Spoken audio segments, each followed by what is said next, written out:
Oliver's mother. I was in Dr. Mary Cadigan's nursing home in Enniscorthy, County Wexford, and Oliver was the fourth generation of Ryans that she had attended. The oldest one was Great Aunt Helen, who lived at Edamine, and the next generation would have been Gwenda and her family, and her father. And then there were 4 generations anyway. We lived in Scarteen before Oliver was born, when we got married first. We started off in the main house, then we went to the Ottle, then we went back to the half of the main house. We moved, and then we went to Rich Hill. And then we went to Burton. As bad as being an army wife. Liza was crawling, and Oliver was, I think, 3.5, about. And I remember Denny Fisher saying he was a cork man now. I used to spend all day feeding him when he was little, and I never did anything else. Took up my whole time. I used to feed him in the porch room upstairs in Scarteen. Oh yes, I followed a book by somebody called Gibbons, because I knew very little about children and babies. And this book said, if they're constipated, give them more and more and more and more sugar. So I gave him so much sugar. I don't think it was very good for him. Before I was born, and Oliver heard of my coming on the scene, and he wrote from boarding school to Mummy to say that he didn't think she should have any more children. So bad luck, I arrived. Here I am, Oliver.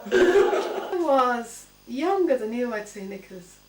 He had a plan, and I still remember it. He decided that the two of us, he and I, should put our money together and buy an acre of land for £100. That was the plan. We didn't do it, but it was a very serious plan. He was very good at saying his prayers in the morning, and we said the rosary every morning going to school. And, or was it the rosary or morning prayers? And we used to pick up poor old Thomas Egan on the way, who had to finish off the prayers with us before we got to Buttermilk. And I was always late for school, and I used to say my brother was late, miss. With Daddy, which I'd never seen before, was they made a little punt called Pete. You heard about Pete? And I remember, you know the inside stables in Burton? Well, the one on the right-hand side, they had to put nails in the wall. And the timber came in a kit from Mr. Hegarty from Monkstown. And there was a long thin, or some long thin pieces of timber. And they had to wet them first so they get soft. And then they had to be put up against the wall so they'd remain in the shape of the boat and stick like that. And then it all had to be glued together and everything. And then it was sitting in the swimming pool, I think, after that. But the memory I have, I think, was that Charles was in the boat with Daddy afterwards, and they crossed the River Lee, and they were very lucky that the wash of the boat didn't topple them over. It was very dangerous. So that was Pete made. So 2 bits of carpentry there, Paddy Burton and Pete. And I'm trying to think where he got the hunting bug. And I think the foxes used to be passing the window occasionally, very early in the morning. And also his granny Scarteen used to tell him stories at night going to bed, always about foxes. Now this is my poem, and it goes back a few years. I think before Oliver went to St. Gerard's, this is the poem he wrote. I have a little donkey.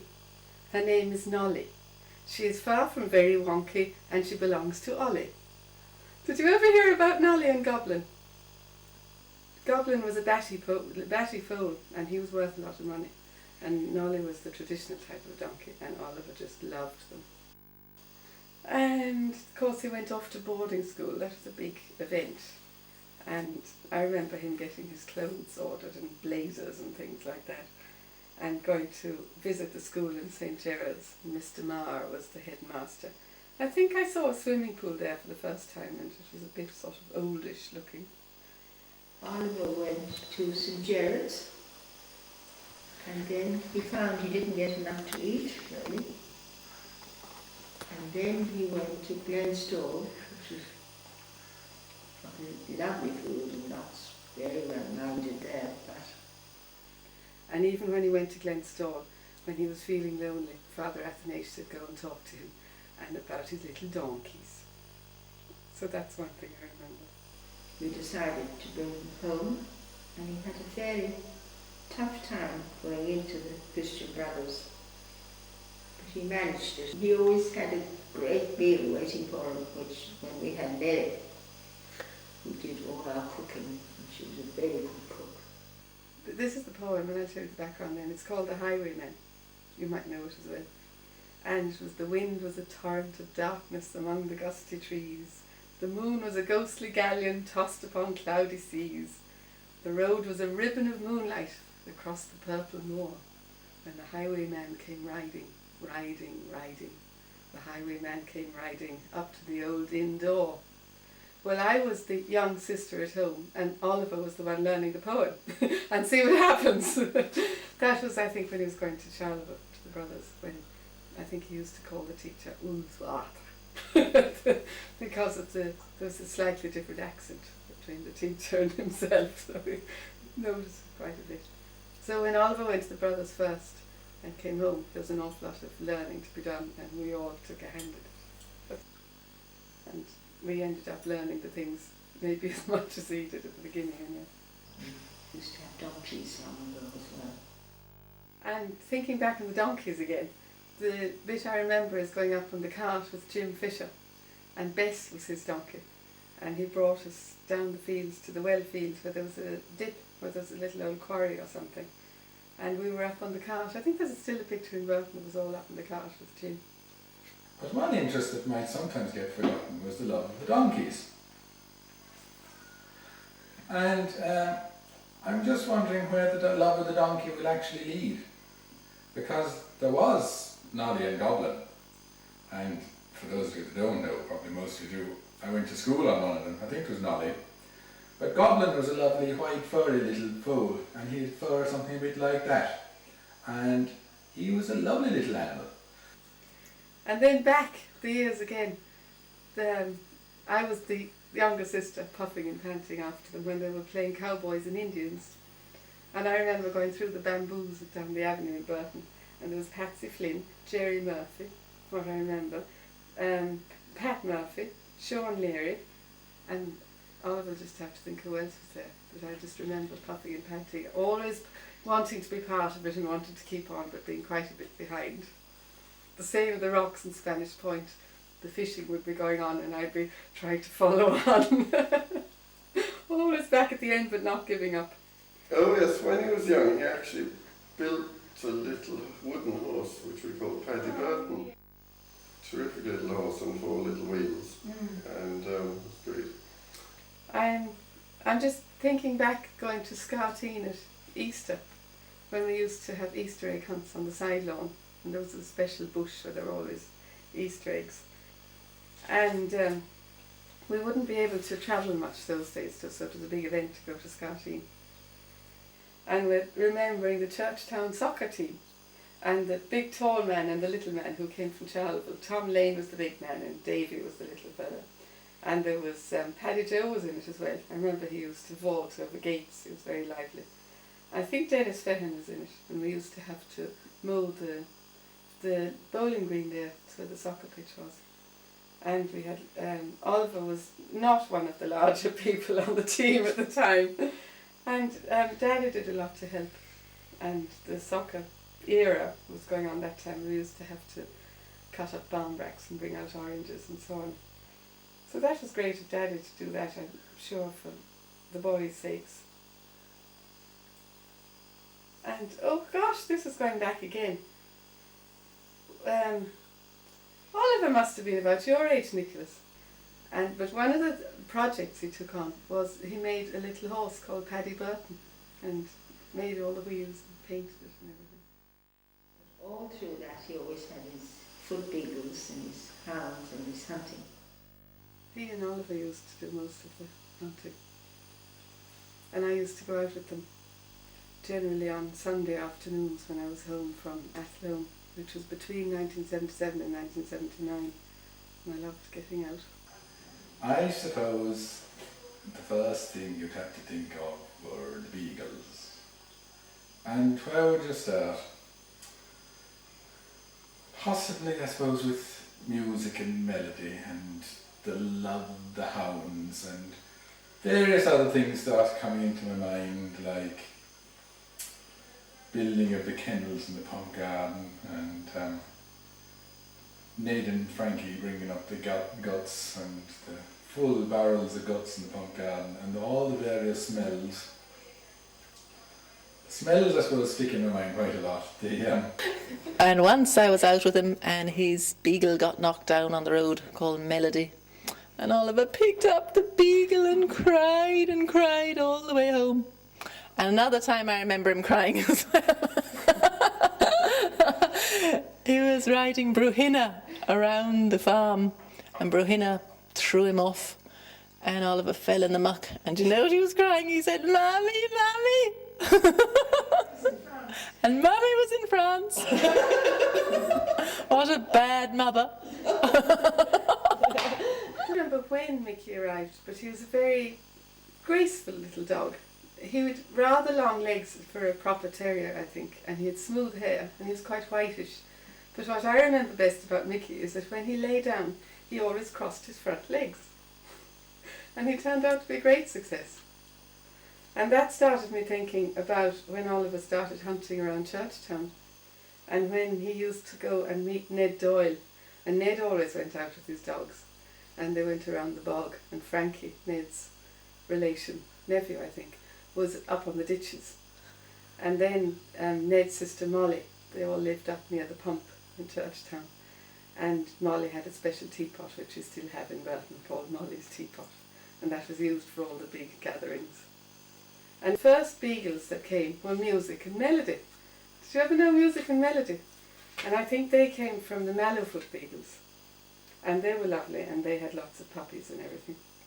And of course then the work of having to start feeding beagles and feeding hounds started. And then Oliver went out to the Mallowfoot beagles for a good while. I can't remember that man's name. But then the Bottomandfoot beagles started. And here we had Nick Morrissey, these I've just remembered them all, and Rita Morrissey, and Donny Carroll, and Dennis Curtin, and all of us, and lots more. So that became a weekly day out. Oh, John Lee, I forgot about John Lee. My childhood memories of Oliver would be going down to Burton, and there would be a kind of a lawn meet of all the assortment of terriers and cur dogs and sheepdogs and beagles of all sorts, and we'd go hunting all around the area of Burton, and I don't think there was a fox left within 6 miles of the place by the time Oliver had finished. Oliver, of course, was always mad about beagling, and once I went beagling with him in Wales, and he left me off on the mountains.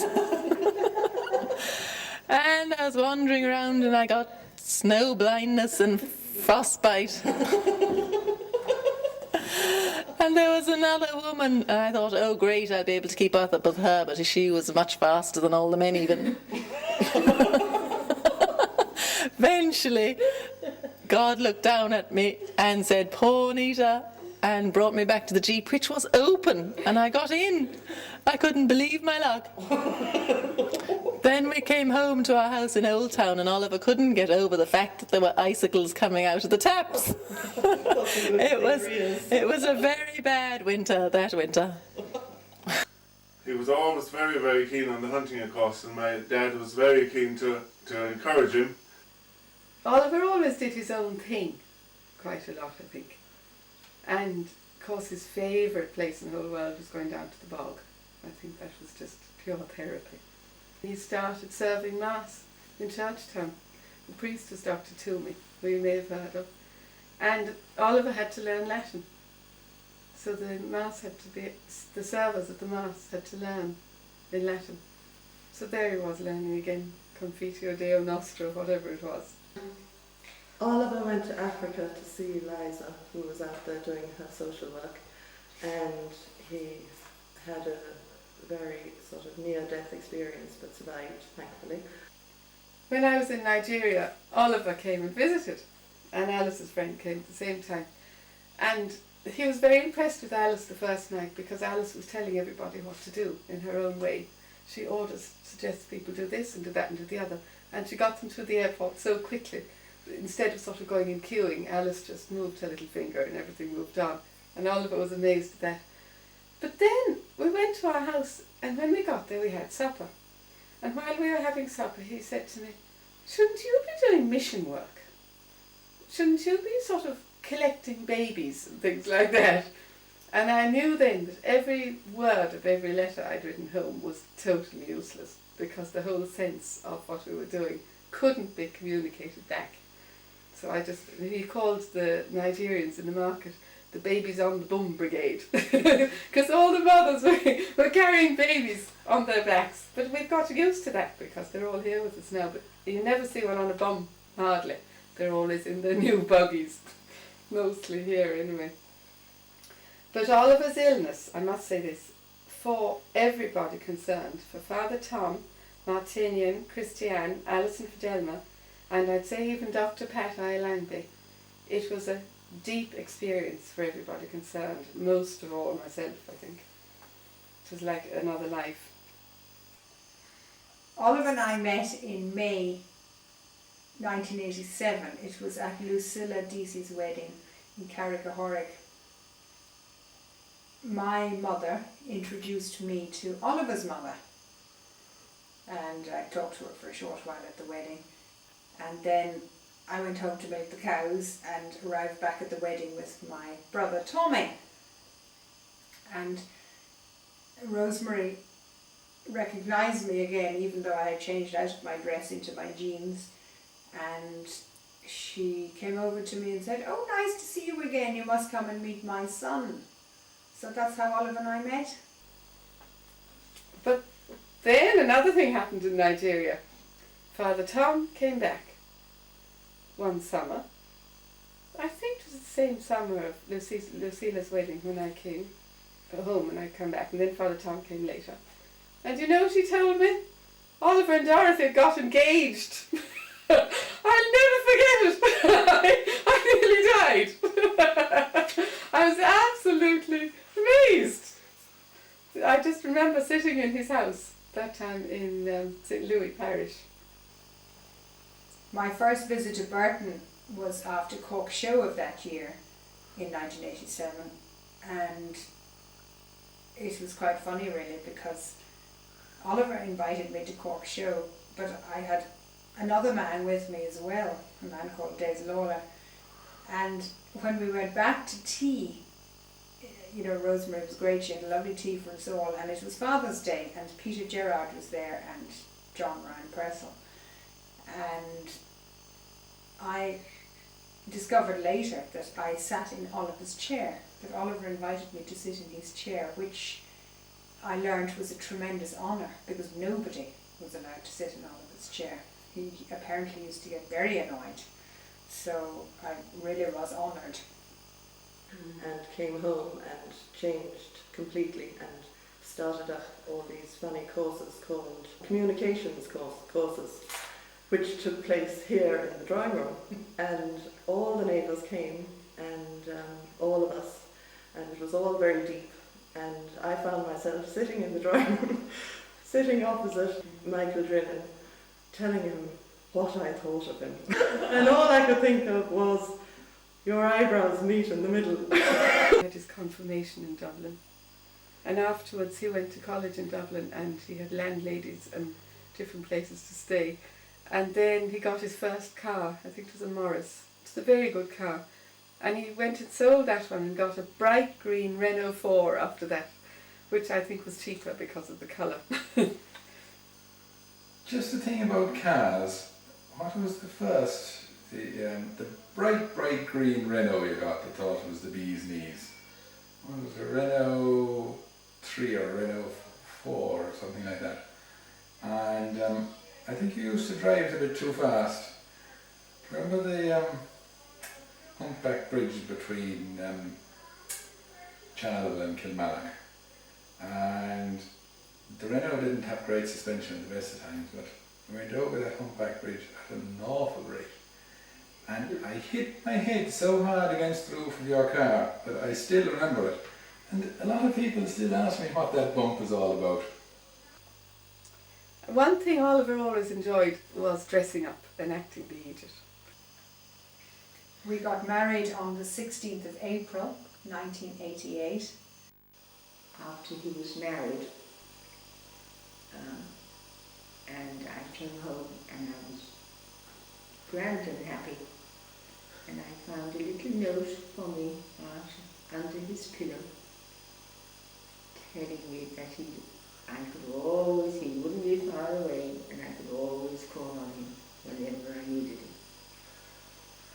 So that made me all sad, but it was nice, lovely. When he got married, eventually, he was given, my dad gave him a silver hunting horn which he used himself when he was hunting hounds in England. And I think he would have been delighted that Oliver used that horn to hunt the hounds when he was hunting them a few years later.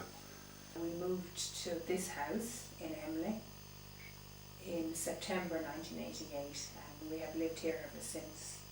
I'm at the other end of the family, so Oliver's miles away from me in the family, and he always forgot that I existed.